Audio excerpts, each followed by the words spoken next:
Where is this going? Where do you think this is going? What's it going to take to reverse it?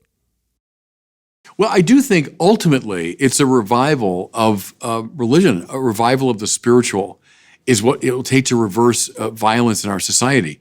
We can't solve this problem within a purely secular framework. If let's say the pandemic is over, we return simply to, achieving as much material success as we can. I mean, that's fine, but it's not going to solve the societal issues. I mean, where does racial hatred finally come from? I say a lack of a spiritual vision. That we don't recognize objective moral values. We don't recognize our common humanity, which is grounded in our common status as creatures of God.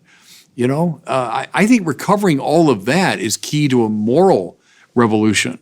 And if we just go back to business as usual, we just go back to seeking the goods of the world, we're not going to solve these fundamental problems. And let me say this too, Sal. I think it's very important. I speak as a Catholic bishop.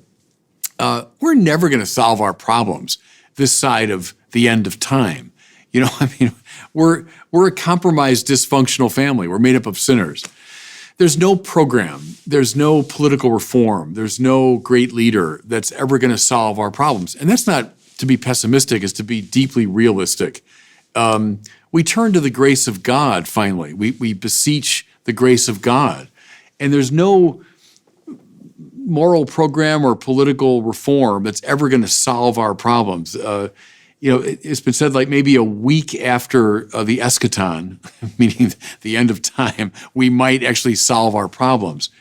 So there's a healthy Christian realism, I would say, about that, and a certain modesty in regard to whatever we propose. So, I got it. Here's the solution. Here's what we need to do. I'm always wary of that.